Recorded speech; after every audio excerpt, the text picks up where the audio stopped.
자, 이번에는 이제 우리가 수득률을 구하는 것까지 했잖아요. 이제 그러면 이제 마지막으로 이제 유기학 실험 도구 그림들을 좀 보고 이제 어떤 용도로 사용하는지 한번 살펴보도록 할 텐데, 지금 보시면 가장 왼쪽 그림이 여기 적화관이라고 돼 있죠. 드라핑 펀넬이라고 부르는데, 얘는 여기 액체를 채워서요. 여기다 액체 시료를 여기다 이렇게 채운 다음에 이 콕 있죠. 네. 이 콕을 열어주면 이 액체가 아래쪽으로 똑똑 떨어지게 됩니다. 그래서 액체를 천천히 주입하고자 할 때, 반응 용기 안에 천천히 주입하고자 할 때 사용하는 게 바로 적화관이고요. 다음은 딘스탁이라고 하는 게 있는데, 딘스탁 트랩은 물을 제거할 때 반응 용기 안에서 물이 제거돼야지만 반응이 잘 진행되는 반응들이 있어요. 피트에선 그런 반응이 거의 없긴 한데, 이제 유기학 전반에서 물을 제거해야지만 평형이 오른쪽으로 치우쳐서 주생성물의 수익률이 높아지는 경우가 많습니다. 그때 사용하는 게 바로 딘스탁 트랩이에요. 그래서 물 제거할 때 사용한다, 이렇게 기억해 두시면 되고, 다음은 로타리 이베퍼레이터라고 되어 있죠. 이거 한국말로 나올 때는 회전 증발기입니다. 그래서 지금 보시면 여기 용매가 가득 차 있는 거예요. 용매. 그래서 여기 이 베스가 있는데, 이 베스에서 가열을 하면 히팅을 해요. 실제로 여기서. 어, 워터 베스, 물 베스로 이제 가열하게 되면 여기 있던 용매가 끓어오르겠죠. 이렇게 올라가서 이쪽이 냉각기입니다. 그래서 냉각기에 가면 어떻게 되겠죠? 이제 기화된 놈이 액화되겠죠. 그래서 이쪽으로 떨어지게 됩니다. 결국에는 이쪽에 있던 용매가, 여기 있던 용매가 이제 제거돼서 이쪽 바틀로 이동하게 되는 거죠. 그래서 용매 제거할 때 사용하는 게 바로 회전 증발기다. 이렇게 이해를 해주시면 되겠습니다. 자, 다음은 이 그림은 보세요. 여러분, 이게 사기로 된 이제 도구인데, 바로 이게 브흐너 깔때기입니다. 여과할 때 사용할 때, 여과 장치. 그래서 여과 장치 할 때 여기다가 제가 말씀드린 얇은 이제 거름종이 깐다 그랬죠. 필터 페이퍼 깐 다음에 여기 고체 액체를 부어주면 이제 고체와 액체가 분리가 될 것이다. 그죠? 단면 추출할 때 사용하는 거겠네요. 분별 깔때기 됐죠. 다음 클라이센 어댑터인데, 얘는 그냥 이런 어댑터 이제 연결 조인트가 존재한다라고 생각하시면 되는데, 여기다 이렇게 반응 용기 둥근 바닥 플라스크를 이렇게 달고, 뭐 여기에도 하나 장착하고 여기도 하나 장착할 때 사용하는 게 바로 클라이센 어댑터. 그러니까 이 원넥에서 반응을 했는데, 그죠? 주둥이가 하나 있는 원넥 라운드 바텀 플라스크에서 반응을 한 다음에 라인을 두 개로 세팅하려고 할 때 사용하는 게 바로 클라이센 어댑터라고 생각해 주시면 되고요. 다음 얘는 건조관입니다. 건조관, 드라잉 튜브라고 하는 거. 그죠? 얘는 이 반응 용기를 이렇게 달아요. 여기 이 조인트에다 연결시켜서 이렇게 둥근 바닥 플라스크를 달고 여기다 이렇게 용매 채워서 이제 반응물하고 씨앗 섞어서 반응을 하잖아요. 이때 여기에다가 여러분 건조제를 채웁니다. 건조제. 보통 칼슘 클로라이드를 많이 사용해요. CaCl2. 그런 다음에 여기 양쪽에는 당연히 건조제가 외부로, 반응 용기 아니라 또 외부로 흘러가면 되니까 솜으로 이렇게 막아줘요. 그럼 외부의 공기가 이렇게 유입되다가도 이 건조관을 만나면 이제 건조가 되겠죠. 그래서 외부 유입 공기를 방지하고자 사용할 때 보통 이 건조제를 주로 사용합니다. 그래서 건조관 드라잉 튜브 잘 알아두셔야 돼요. 자, 다음 이제 반응 용기인데, 둥근 바닥 플라스크라고 돼 있죠. 둥근 바닥 플라스크. 여기 3넥 있어요. 3넥. 반응 세팅에 따라서 내가 3구가 필요하다, 아니면 2넥 2구, 그리고 얘는 1구.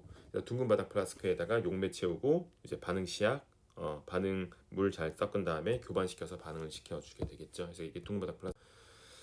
아까 얘기했던 얘가 딘스탁 트랩이에요. 여러분 뭐 할 때 사용한다고요? 꼭 기억하셔야 돼요. 물 제거할 때, 물 제거 시 사용하는 게 바로 딘스탁 트랩이라는 걸 여러분 잘 기억해 주시면 됩니다. 좀 이따 전체적인 세팅을 보고 제가 다시 한번 설명을 드릴게요. 자, 다음에 글래스 필터인데, 여러분 얘 여과할 때 쓰는 여과 장치예요. 여과 장치. 그러니까 누구랑 비슷한 거냐? 브너 깔때기의 업그레이드된 버전으로 생각하시면 됩니다. 그래서 여기에다가 이제 원넥 둥근 바닥 플라스크를 이렇게 설치하면 되겠죠. 그리고 여기는 이미 필터가 이렇게 장착이 돼 있어요. 그래서 이쪽으로 고체하고 액체를 부어준 다음에 이쪽으로는 호스를 연결해서 감압 시켜주면 되겠죠. 감압에서 감압 시켜주면서 고체 액체를 여기에서 이렇게 부어주면, 고체 액체 이렇게 부어주면 여기는 고체, 여기는 야과 액체가 모이게 될 것이다. 이렇게 이해를 해주시면 되겠습니다. 다음 이거 적화관이라고 했죠. 아까 적화관의 용도는 머릿속에 잘 기억하시면 돼요. 그래서 액체를 천천히 주입할 때, 뭐 얘도 마찬가지로 이렇게 아래쪽에 둥근 바닥 플라스크가 이렇게 장착이 돼 있을 겁니다. 그죠? 반응 용기가 여기 이렇게 액체가 있을 거고요. 그죠? 반응 용매. 여기다가 이렇게 액체를 채운 다음에 이 콕을 온 오프하면 열어주면 이쪽에 액체가 천천히 이쪽으로 한 방울씩 주입되게 될 것이다. 이렇게 여러분 이해해 주시면 얘는 별다른 게 아니라 온도계예요. 온도계. 그죠? 반응 용기 안의 온도를 확인하고자 할 때 우리가 온도계 세팅을 해야겠죠. 얘는 중요하죠. 냉각기 컨덴서, 리플럭스 컨덴서라고 하고 여러분 증류할 때 맞죠? 증류 가열 환류할 때 가열 환류할 때 그래서 가열 조건이 존재하면 반드시 냉각기를 설치해야 되는데 소개했다시피 이 물의 진행 방향은 찬물은 보통 여기서 넣어서 이렇게 바깥쪽으로 이동한 다음에 이렇게 물의 흐름을 여러분 세팅해야 된다는 것 여러분 잘 기억해 두시면 되겠습니다. 자, 다음 가마 플라스크잖아요. 그러니까 여기다가 분어 깔때기 같은 거 이제 깔때기를 여과 깔때기를 장착하고 이쪽으로 보여주면 호수 연결해서 감압해주면 여기에 모이게 되는 게 여과액이라고 한다고. 여과액. 그래서 여과액을 얻었다라고 하면 가마 플라스크 내부에 있는 액체를 의미한다. 이렇게 생각을 해주시면 되겠습니다. 다음 파우더 깔때기인데요. 얘는 이제 고체 시료를 이제 흘리지 않고 반응 용기 안에 제대로 넣으려면 활용할 수 있는 게 파우더 깔때기예요. 그래서 깔때기는 트랜스파할 때 주로 사용하는 것들, 그죠? 로스 없이 반응물들이나 이제 씨약들을 트랜스파할 때 사용하는 게 깔때기라고 생각해 주시면 되고요. 분별 깔때기 굉장히 중요하죠. 얘는 추출, 맞죠? 그래서 예를 들어서 이렇게 상이 분리되어 있는데, 오케이, 여기가 만약에 물이라고 하면 이쪽은 유기용매인데 물보다 가벼운 게 ET2O 그리고 에틸아세테이트 이게 가장 대표적이에요. 헥세인도 가능하고요. 맞죠? 이런 것들 알아두시면 되고요. 그리고 기본적으로 이 물층에 있는 유기 분자들을 얘네들을 이쪽으로 익스트랙션 해야 되잖아요. 그러니까 기본적으로는 볼륨을 각각의 이제 두 상의 볼륨을 생각했을 때 이 유기층의 볼륨이 더 많아야 돼요. 커야 돼요. 그죠? 물보다는 유기 용매의 양이 많아야지만 효과적인 추출이 가능하다. 이것도 잘 이해해 주시면 되겠습니다. 다음에는 시린지 주사기예요. 주사기. 액체 시료를 주입할 때 사용하는 게 바로 주사기다. 맞죠? 그래서 다음은 삼각 플라스크, 엘레메어 플라스크, 그죠? 플라스크. 비커 맞죠? 그리고 얘는 둥근 바닥 플라스크인데 비커, 둥근 바닥 플라스크. 그리고 얘 메스 실린더죠. 얘는 액체를 정량할 때, 그죠? 여기 눈금이 다 있잖아요. 액체 정량해서 사용할 때 우리가 바로 메스 실린더. 내가 용매를 500ml 사용해야 된다. 굉장히 큰 스케일의 반응이거든 유기학에서. 메스 실린더 이용해서 500ml 다 정량한 다음에 500ml를 둥근 바닥 플라스크에 넣어주면 500ml가 이제 준비가 되는 거겠죠. 그래서 액체 정량할 때 사용하는 게 바로 메스 실린더라고 생각을 해주시면 되고요. 다음 교반기는 이제 둥근 바닥 플라스크를 이 교반기 위에다 이렇게 세팅을 하게 되는 겁니다. 이렇게 둥근 바닥 플라스크 이렇게 맞죠? 이렇게 여기다가 용매를 채우잖아요. 용매 이렇게 채우고 그림에서 소개하겠지만 여기에다가 이렇게 자석 적개 막대라고 하는 보통 이렇게 표현해요. 자석 적개 막대 그냥 자석이에요. 자석 동그란 자석. 이 자석을 이용해서 교반을 시킵니다. 그러니까 이 다이얼을 이렇게 돌려주게 되면 RPM이 조절돼요. 이 자석이 도는 속도 맞죠? 얘는 히팅을 할 수 있는 다이얼입니다. 그래서 교반기를 통해서 반응 용기를 이렇게 가열하기도 하고 이제 RPM을 통해서 이 교반되는 속도를 이제 우리가 조절할 수 있어요. 그래서 교반기 위에서 보통 반응을 한다. 이렇게 여러분 이해를 해주시면 되겠네요. 자, 다음 그림들은 이제 적절한 세팅들인데요. 이 교반기 보이시죠? 이 교반기 위에다가 둥근 바닥 플라스크를 클램프에 끼워서 장착을 하고 지금 여기 보니까 얘는 적화관이에요, 그죠? 적화관을 어디에다가 요놈을 갖다가 여기다 장착을 하고 그래서 시료를 집어넣을 때 고체 시료 집어넣을 땐 깔때기 이용하면 되고 액체 시료 집어넣을 때는 주사기 이용하면 되고 맞죠? 그래서 반응을 할 때는 이제 보통 외부 공기 차단해서 콕을 닫고 이렇게 반응을 해준다 이렇게 여러분 생각해 주시면 되고 다음은 이 장치가 딘스탁이잖아요, 그죠? 여기 둥근 바닥 플라스크가 있고 여기서 뭔가 반응해서 물이 있어요. 물이 생성됐어요. 이 물을 제거해야겠죠. 그러면 여기를 매우 높은 100도 이상으로 가열해야겠죠. 그럼 물이 끓어오를 겁니다. 쭉 끓어올라요. 끓어올라서 어디로 가게 된다? 요렇게 가게 되겠죠. 그래서 요렇게 가게 되는데 여기가 바로 누구다? 냉각기다. 그럼 물이 이제 기체가 돼서 이렇게 끌어올랐다가 떨어질 거 아니에요? 냉각기 통해서 어디로? 이쪽으로 가겠죠. 맞죠? 이렇게 모이게 되겠죠. 그러니까 결국에 물이 어디로 이동하는 거예요? 이쪽으로 이동하게 되는 거예요. 그래서 반응 용기 안에 생성되었던 반응 용기 안에 생성되었던 이 물 분자가 어디로? 이 딘스탁 트랩으로 이동하게 될 것이다. 이게 바로 딘스탁 트랩의 용도입니다. 물 제거할 때 사용한다는 거 여러분 잘 이해해 주시면 되겠죠? 자, 다음은 쓰리넥 둥근 바닥 플라스크죠. 3구 둥근 바닥 플라스크가 있고 여기 주둥이가 3개라서 쓰리넥이라고 부르고요. 하나는 냉각기를 장착했네요. 그죠? 뭐 가열하겠다는 얘기고 여기는 적화관을 장착했죠. 여기다 액체 시로 채운 다음에 천천히 뭐 하겠다? 한 방울씩 떨어뜨려 주겠다 생각하시면 되고 이때 가열이니까 이게 리플럭스 조건이잖아요. 리플럭스 조건이니까 온도가 몇 도인지 뭐 온도계도 세팅해서 우리가 실험을 할 수 있게 된다. 그러니까 실험 세팅도 굉장히 다양해요, 여러분. 그래서 이걸 다 완벽하게 이해할 수 없으니까 각각의 중요한 포인트, 뭐 리플럭스 컨덴서가 왜 있냐, 적화관이 왜 있냐, 딘스탁 트랩의 용도가 뭐냐 이런 것들을 잘 여러분 기억해 두시면 되겠습니다. 자, 다음은 이제 증류 장치인데요. 증류 장치, 증류. 지금 여기 혼합물 있어요. 액체 혼합물.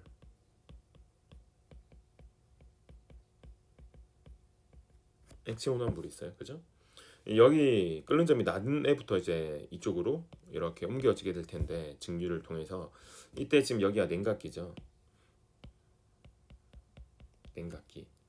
이 액체 혼합물로부터 바로 냉각기로 끓어서 이렇게 들어간다.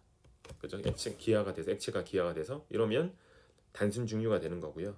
여기에다가 지금 여기 이런 이제 제가 유리관을 소개를 했는데 그림이 없어서 실제 여기 영상에 봤다시피 이런 뭐가 존재한다? 예. 돌기들이 존재한다고요.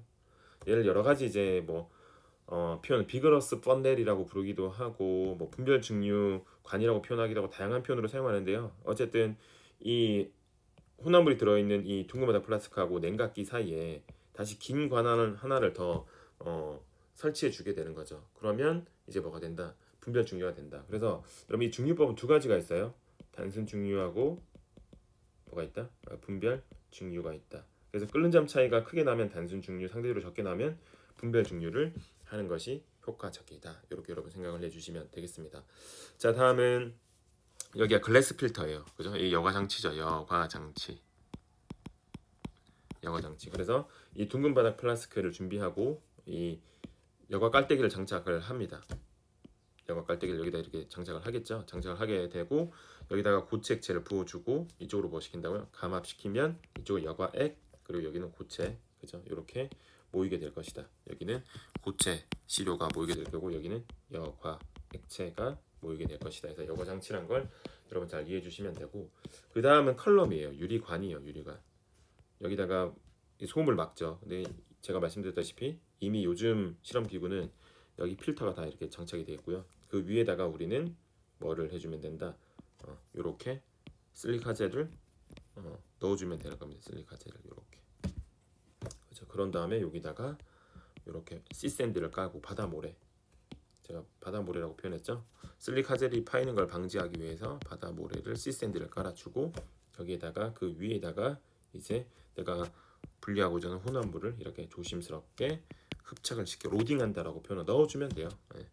이렇게 이런 식으로 넣어주고 이렇게 넣어주고 여기 위에다가 이제 드디어 이제 넓은 이동상을 넣어주고 이 콕을 열어준 다음에 여기다가 비커 또는 테스트 튜브 튜브 통해서 계속 이 이동상을 받아내면 결국에는 이 세 가지 종류의 혼합물이 서서히 뭐가 되겠다?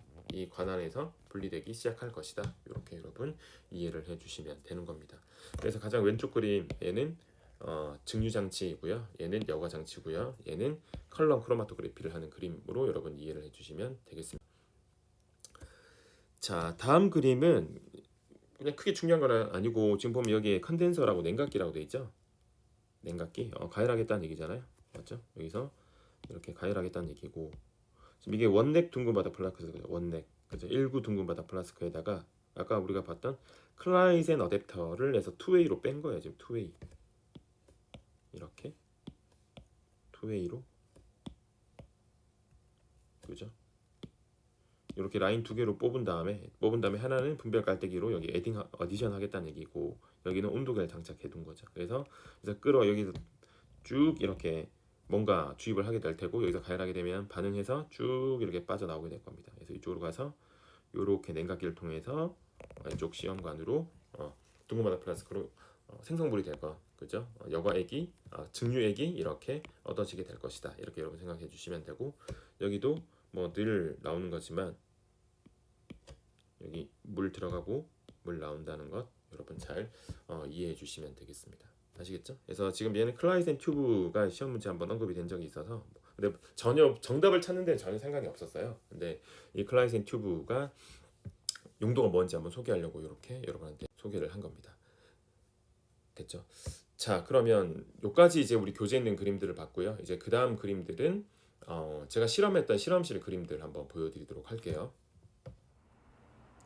자, 지금부터는 이제 실험 도구 사진들을 좀 보고 이제 전체적인 실험을 어떻게 하는지 한번 살펴보도록 할 텐데요. 지금 첫 번째 나온 이 그림이 바로 여과 장치입니다. 여과 장치. 여기에 이제 얘가 바로 부은어 깔때기죠. 그래서 이 부은어 깔때기를 가마 플라스크에 장착을 하죠. 이때 이제 부은어 깔때기하고 가마 플라스크를 연결해 줄 때, 이제 장착을 할 때 이렇게 고무로 이제 밀착을 시켜주게 되는 겁니다. 이 조인트 부분을, 그죠? 자, 그래서 지금 보시면 여기 고체하고 액체에 지금 혼합물 있을 텐데 얘를 이제 이렇게 부어주는 거죠.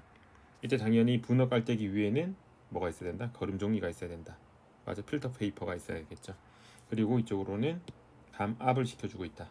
감압, 맞죠? 그래서 이 오른쪽 그림, 마지막 그림은 핀셋으로 여기 핀셋, 이게 핀셋이거든요. 이 핀셋으로 얘요, 핀셋으로 이 필터 페이퍼를 이제 분리하는 그림을 나타낸 겁니다. 여기에 고체가 있는 거죠. 고체. 여기 내가 원하는 고체가 있을 테고, 액체는 이 가마 플라스크 아래쪽으로 존재하게 될 겁니다. 이게 바로 여과 장치를 의미한 것이다. 그죠? 자, 다음 그림을 쭉 보면 될 것 같은데요. 첫 번째 뭐 비커, 그죠? 비커, 그죠? 액체를 정량할 때 뭐 이렇게 쓰는 게 이제 비커. 얘는 뭐 냉각기가 되겠네요. 냉각기. 그죠? 리플럭스 컨덴서, 이제 분별 증류할 때 사용하는 거. 얘는 삼각 플라스크. 얘는 이제 메스 실린더가 되겠죠. 메스 실린더. 이렇게 액체 정량할 때 사용하는 거, 이제 메스 실린더. 자, 다음은 지금 얘 같은 경우는 지금 멘틀이라고 부르는 거예요. 멘틀. 히팅 멘틀이라고 하기도 하죠. 가열할 때 둥근 바닥 플라스크를 여기에다가 장착을 하는 겁니다. 여기에다가 또는 여기에다가. 한번 여기 아래쪽에 얘가 둥근 바닥 RBF죠. 둥근 바닥 플라스크. 얘를 갖다가 요 놈을 갖다가 여기다 끼워 넣는 거예요. 여기 또는 여기다 이렇게 끼워 넣어서 이제 스위치를 온 하면 이제 이 멘틀이 가열이 되면서 이 둥근 바닥 플라스크를 가열하게 된다. 오케이. 예전엔 보통 이제 가열할 때 이 멘틀을 많이 이용했습니다. 요즘 잘 사용하지 않지만 어쨌든 히팅 멘틀이고요. 얘는 파이펫이죠. 그죠? 액체 트랜스퍼 할 때 사용하는 파이펫. 스포이드라고 하나요? 뭐 파이펫. 오케이. 그리고 얘는 분별 깔때기. 그죠? 추출할 때 사용하는 분별 깔때기. 여러분 이해해 주시면 되겠습니다. 자, 다음은 이게 감압 플라스크네요. 감압 플라스크. 감압 플라스크. 그죠? 여과 장치할 때 사용하는 거. 이게 그러니까 스터링 바라고 하기도 하고, 이 자석이에요. 그냥 자석. 자석. 이게 액체를 교반할 때 사용하는, 이제 믹싱을 시켜야 되잖아요. 이게 자석 적개 막대로 표현되는 거예요. 이게 자석 적개 막, 이 자석이어서 실제로 요거예요. 요 놈이거든요. 이게 자석이에요 지금. 그죠? 붙게 되는 거죠. 오케이. 그래서 이게 액체를 이제 교반할 때 사용하는 이제 자석 적개 막대라고 생각하시면 되고, 이쪽은 이제 깔때기 부분이라 생각하면 되겠죠. 액체를 트랜스퍼하거나 할 때, 뭐 액체나 고체 트랜스퍼 할 때 이런 깔때기 이용해서 이제 흘려버리는 게 없게끔, 그러니까 로스가 없게끔 이제 트랜스퍼 할 때 사용하는 기구들이라고 생각하시면 됩니다. 자, 다음은 이게 바로 교반기네요. 교반기, 그죠? 여기다가 둥근 바닥 플라스크를 이렇게 올려두고 이제 실험을 하게 되겠죠. 얘는 뭐 온도계, 그죠? 지금 요 장치가 바로 적하간이에요. 적하간, 맞죠? 여기다가 액체를 채워가지고 요 콕을 열어주면 한 방울씩 똑똑 떨어지게 되는 그런 바로 적하간의 모습입니다. 자, 이거는 제가 실감할 때도 똑같이 했는데, 그냥 항상 실험 이제 강의하다 보면 옛날 생각들이 많이 나거든요. 제가 대학교 4학년 때, 굉장히 오래된 일이네. 한 15년 전 15년이니까 15년까지는 안 되겠네. 대학교 4학년 군대 갔다 왔으니까 그래도 거의 15년 이렇게 됐네 진짜. 예, 그 대학원 원서 쓸 때 사진이고 여기가 이제 석사 할 때 랩이었어요. 제 후드 제가 실험한 후드 그죠? 여기 이제 교반기가 세 개가 보이죠? 뭐 여기 다 리플럭스 컨덴서 지금 무슨 반응하는지도 기억나요. 아직까지 얘가 한쯔 리액션이라고 하는 반응을 했었었는데 그때 그 당시에 그죠? 예, 오케이. 그리고 뭐 실험실에 항상 밤에 혼자 많이 있었어요. 뭐 형들 다 박사 형들 가면 혼자 남아서 실험하고 뭐 저는 집이 지방이다 보니까 혼자 실험실에 있는 경우가 많았죠. 예, 그때 사진도 한번 찍어보고 예, 그죠? 뭐 이게 그 형광등 아래라서 저절로 이제 뽀얗게 보이는 거예요. 이게 대안학회 100회 대안학회였던 것 같아요. 제가 포스터 1등 했죠. 예. 그래서 여기 보시면 디스커리 오브 옵티마이제이션 포 티타임 칼슘 채널 블라커, 그러니까 칼슘 채널 블라커를 이제 만들어 가지고 이제 제가 이제 했었는데 여기 보죠, 최진규라고. 그래서 이제 뭐 이런 추억들이 있습니다. 이건 제가 박사 때 이제 박사 과정 할 때 이제 제 그 책상이었어요. 예, 뭐 여기 뭐 논문 찾고 그죠? 예.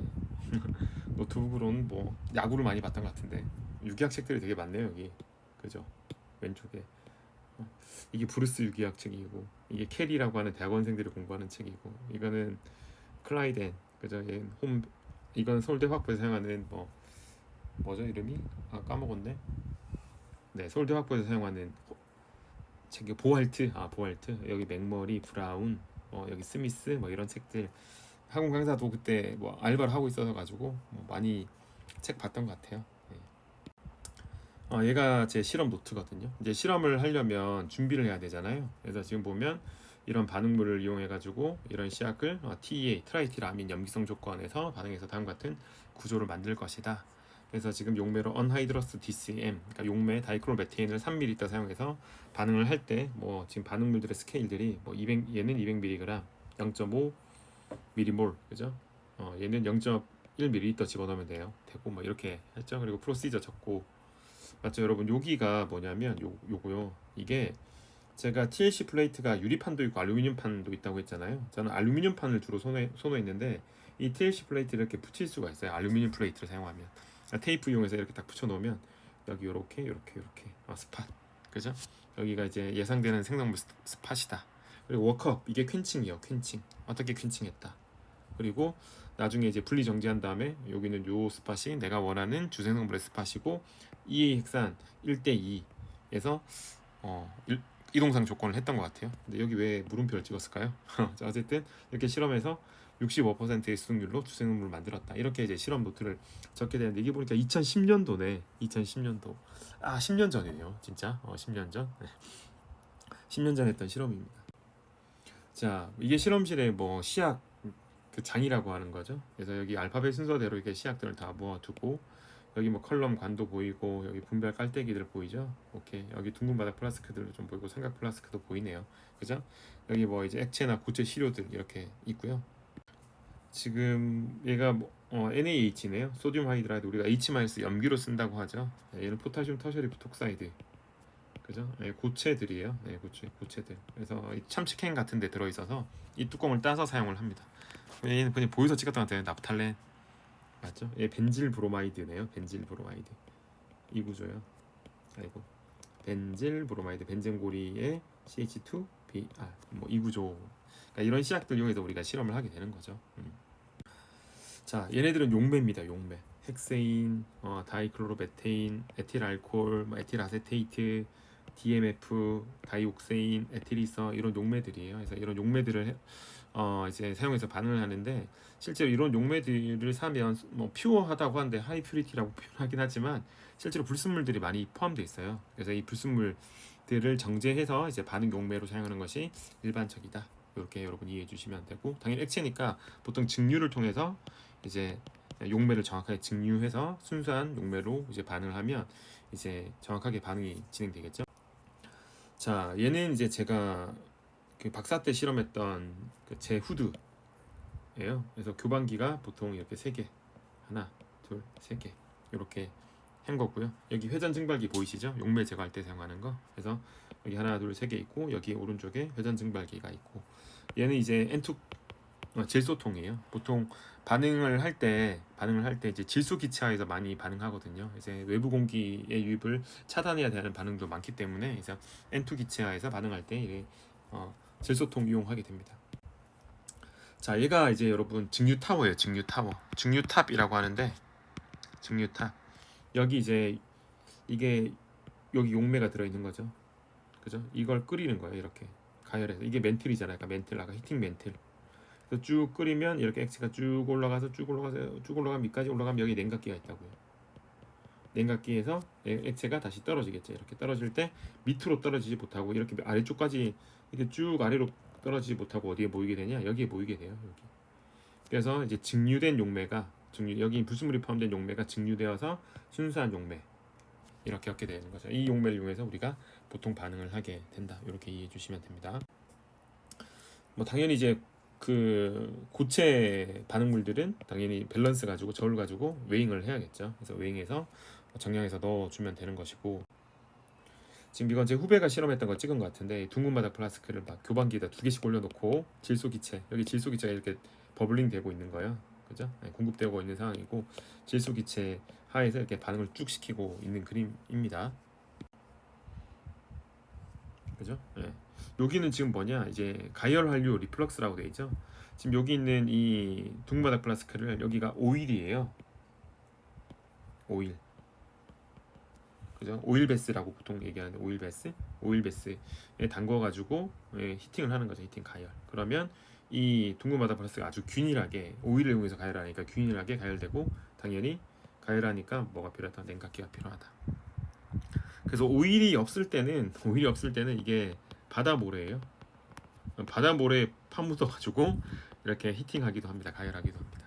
됐죠? 그래서 어쨌든 가열할 때는 중요한 것이 뭐다? 이렇게 냉각기가 반드시 필요하다. 이렇게 여러분 이해해 주시면.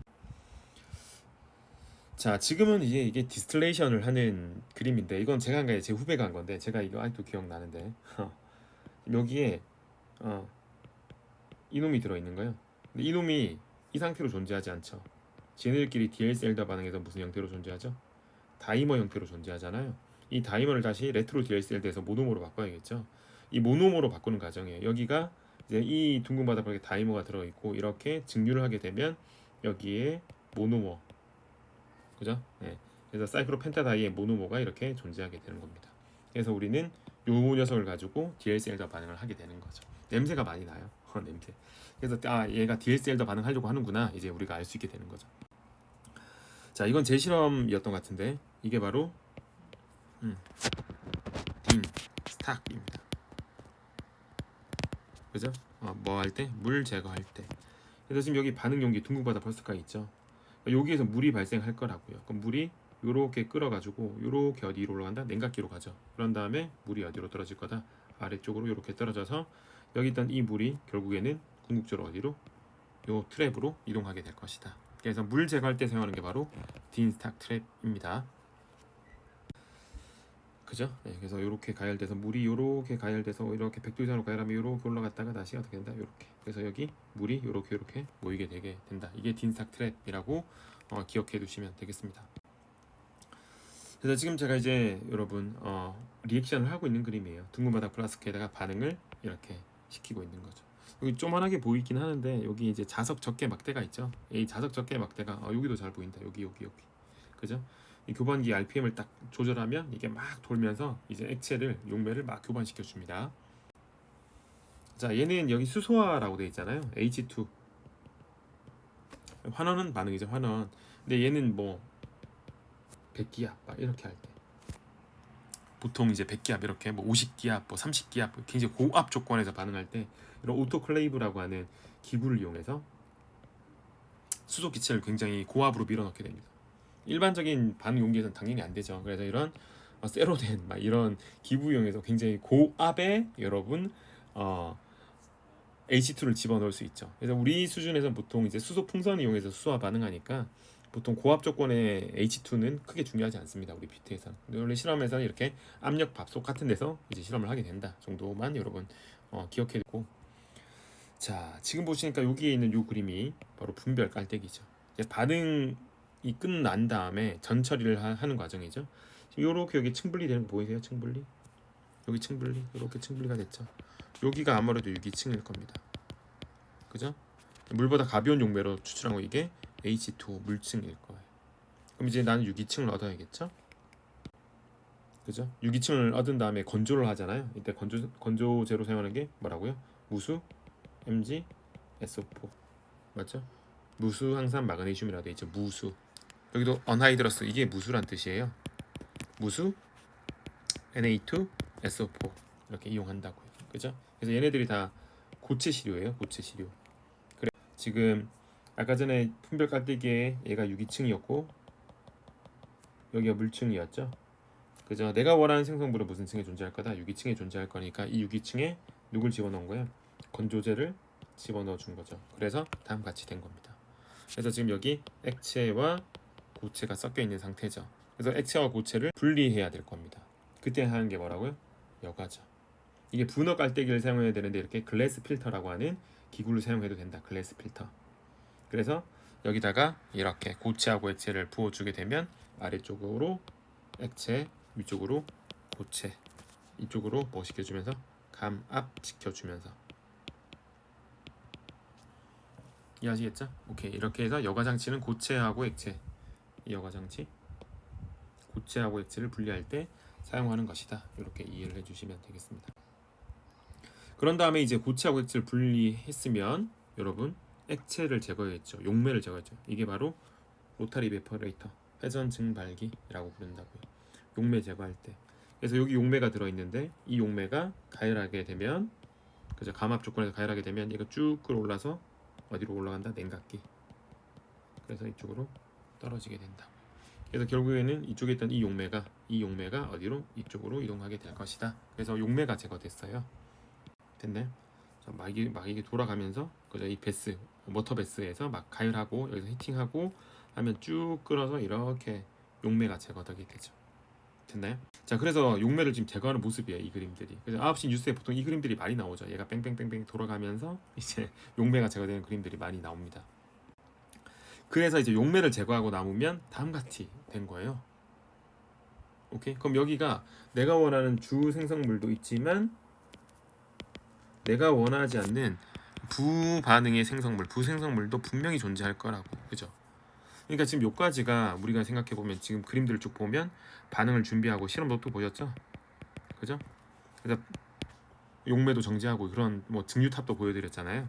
그런 다음에 본반응을 하게 되는 거죠. 그죠? 그런 다음에 반응을 종결하고 그죠? 이 전처리 과정에서 뭘 하게 되고 추출하게 되고 추출 맞죠? 추출해서 유기용매를 얻어냈잖아요. 추출해서 유기용매를 제거한 모습이 바로 이 모습이라니까요. 여기. 그럼 이제 전처리에서 이제 주생성물과 부생물 섞여 있는 혼합물을 얻은 거잖아요. 지금 이걸 정제해야겠죠. 정제. 그죠? 그래서 이게 바로 SiO2. 여기가 실리카젤이 들어있는 통입니다. 몇백만 원의 통이에요, 여러분. 여기 안에 실리카젤이 들어있어요. 그래서 여러분 여기 보이세요?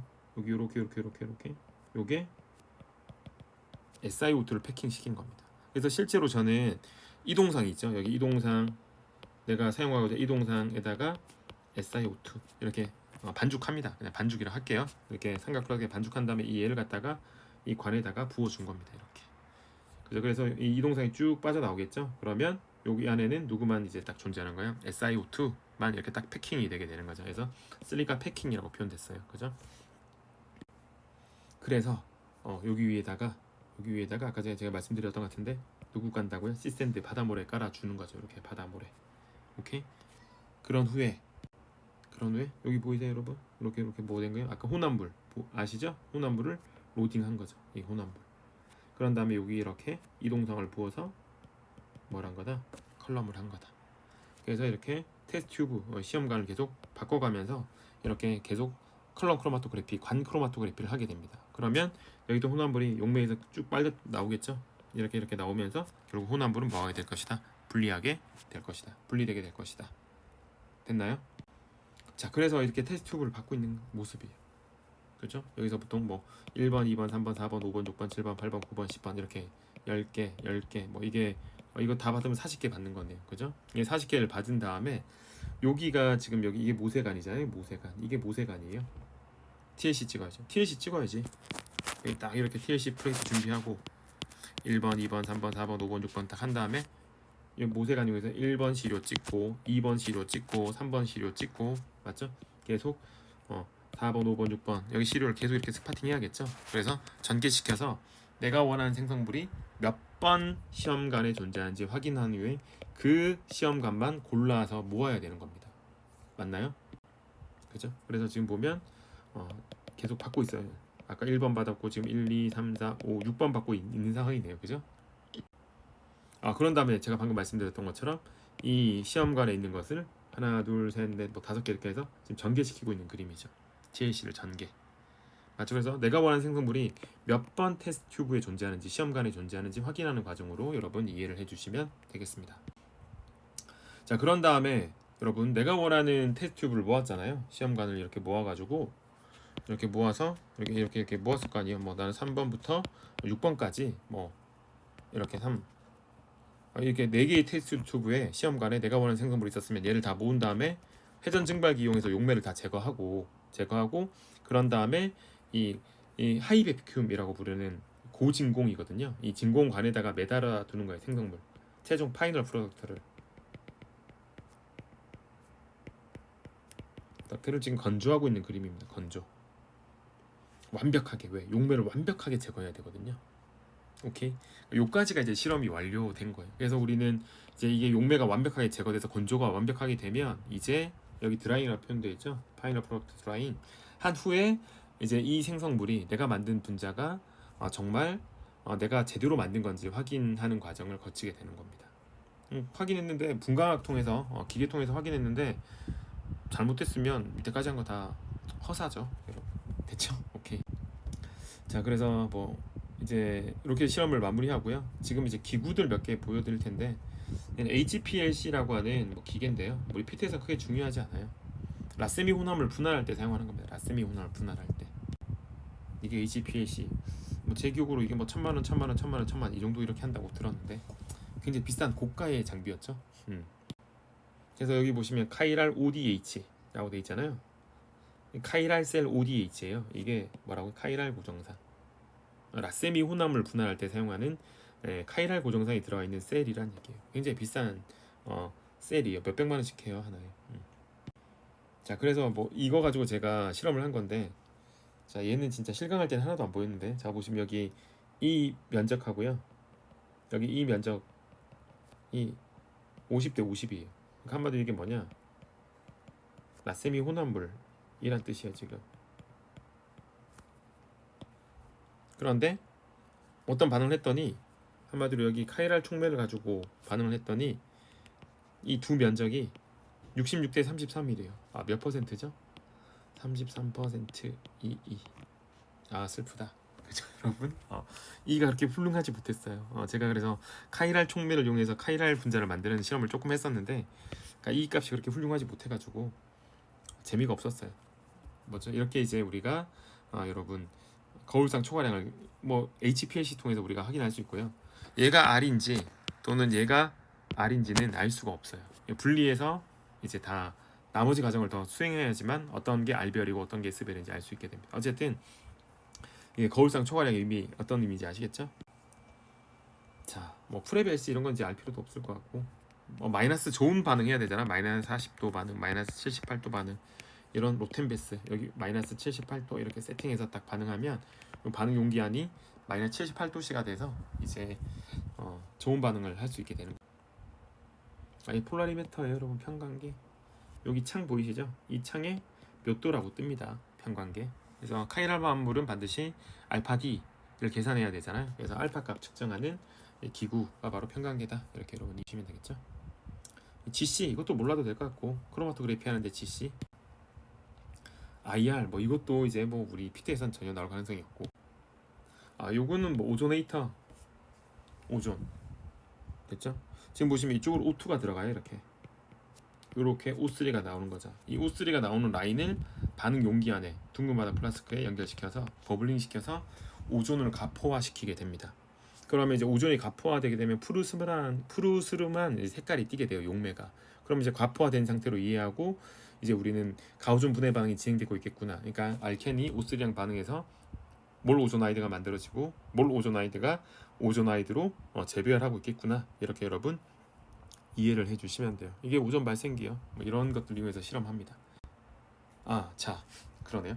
자 그러면 지금까지 했던 것들이 이제 실험의 전반적인 이제 내용들이었는데 보고도 잘 이해가 안 되는 부분들이 있죠. 당연히 실험을 안 해봤으니까. 그래서 이렇게 전반적으로 실험한다 정도만 알아두시면 되고 과정마다 중요한 포인트들을 좀 잘 숙지해 두시면 됩니다. 뭐 영상 중에 이해 안 되는 거 있으면 뭐 질문 주셔도 되고 제가 수업 시간에 이제 제 가족들 얘기밖에 안 하죠. 뭐 아니면 김준 쌤이랑 김동훈 쌤 얘기밖에 안 하죠. 아니면 학생들 얘기. 제 삶의 바운더리가 대부분 거기인 것 같아요. 그래서 거기서 일어난 일들 여러분한테 보통 얘기하고 뭐 이렇게 하는데 뭐 그저 항상 제 와이프 얘기도 많이 하고 하니까 이게 이제 2013년 9월이죠. 2013년 9월 이제 호암 교수회관에서 결혼을 했습니다. 제가. 그래서 벌써 이제 7년 차네. 7년 차. 참 이제 둘이 만나서 이제 결혼을 했죠. 정신없이 뭐 그날을 지나갔던 것 같아요. 그러고 이제 1년 있다가 이제 최연이 태어납니다. 태어났어요. 참 힘든 과정을 거쳐서 이제 태어났죠. 정말 좀 하네요 지금. 이게 100일 사진이었던 것 같고 그죠? 참 초보였죠. 제 와이프도 고생 많이 했고 뭐 저도 이제 이래저래 체력적으로도 많이 지치고 잠을 잘 수 없었던 시절이었던 것 같아요. 그래서 연희가 점점 이제 큰 거죠. 여러분 이렇게 여러분도 이런 과정이 있었을 겁니다. 걷지 못했을 때겠죠. 이때 머리 빡빡 밀고 그래서 연희가 점점 성장했어요. 이렇게 그래서 여러분도 이런 과정들이 다 있었죠. 이건 김준쌤이 사준 이제 선물이었는데 이거 입고 이렇게 그리고 연희가 자라서 이제 2018년도 이제 유치원을 졸업 어린이집이죠. 어린이집을 졸업했어요. 과정의 사진들이 되게 많은데 이렇게 그래서 이게 올해 사진입니다. 이게 몇 주 전 사진 같은데 유치원 가서 이렇게 성장했어요. 여러분 7살까지. 여러분도 이런 시기가 있을 거라 생각하고 저도 뭐 여전히 이 사진 보면서 늘 이제 여러 가지 감정이 드는데 여러분의 부모님들도 여러분 보면 뭐 여러 가지 생각들 여러분 태어났을 때부터 지금까지 이제 늘 한결같은 마음으로 여러분 응원하고 사랑하는 마음으로 바라보지 않을까 생각을 하고 저도 그러겠죠. 뭐 어떤 모습이건 제 아들이 뭐 공부를 잘하건 못하건 그죠? 그런 것에 상관없이 제 아들이니까 참 사랑스럽고 좋은 거죠. 그러다가 이제 둘째는 이제 너무 힘드니까 그냥 어렸을 때 사진 있긴 하지만 이렇게 커서 이제 형이랑 많이 장난치고 놀아요. 이렇게 우리 선이는 이제 형이랑 다르게 이제 배가 굉장히 많이 나왔고 몸무게도 굉장히 많이 나가고 무량합니다. 무량은 굉장히 그러니까 저를 닮아서 그런지 어쨌든 뭐 둘이 남자 둘이라서 저는 딸이 없어서 이렇게 늘 정신없이 살아요. 아들 둘이랑. 얘도 형이랑 성격도 되게 달라서 부끄럼도 별로 없고 겁도 별로 없고 항상 즐거워. 항상 뛰어다니고 뭐 모르는 사람 봐도 인사도 잘하고 그래요. 그리고 이제 뭐 제 가족 그리고 제 수업 수강하는 여러분 그리고 뭐 생각해 보면 이제 만난 지 이제 10년이 다 돼가는 거죠. 우리 김준쌤이랑 이제 우리 동훈이 형. 그래서 참 좋은 사람들입니다. 뭐 어쨌든 학원 강사 하면서 이제 이래저래 힘든 점도 있고 뭐 가슴 아픈 일도 있고 한데 어쨌든 그래도 강사 생활을 그만하게 된다 하더라도 언제든지 편하게 연락할 수 있는 사람들이 아닐까 생각하고 감사하게 생각하는 사람들입니다. 어쨌든 여러분 감사드리고 이제 여기까지 하면 코드 넘버가 끝난 거잖아요. 이제 파이널이 남았는데 어쨌든 6개학을 잘하는 친구도 있고 좀 힘들어하는 친구도 있겠죠. 어쨌든 마지막까지 여러분 자만하지 말고 최선을 다해 주셨으면 좋겠습니다. 저도 마지막까지 열심히 달리해서 여러분들이 좀 더 잘 될 수 있기를 바라고 응원하고 있으니까 힘내시고요. 뭐 정신적으로 너무 많이 힘들어하지 않았으면 좋겠고 체력적으로 좀 잘 준비를 해서 본고사 당일날 내가 가진 최선의 실력을 다 끌어낼 수 있도록 여러분 긍정적인 사고를 가지고 기대하는 마음으로 끝까지 공부해 나갔으면 좋겠습니다. 어쨌든 감사드리고 이 영상 그 신촌에 있는 제가 하는 종합반 2반을 위해서 어쨌든 이렇게 제작을 하게 된 건데 그 친구들뿐만 아니라 제 수업을 듣는 모든 친구들이 원래 시험에서 좀 원하는 결과들이 좀 잘 나올 수 있기를 바라고 이제 늘 응원하도록 하겠습니다. 여러분 감사합니다.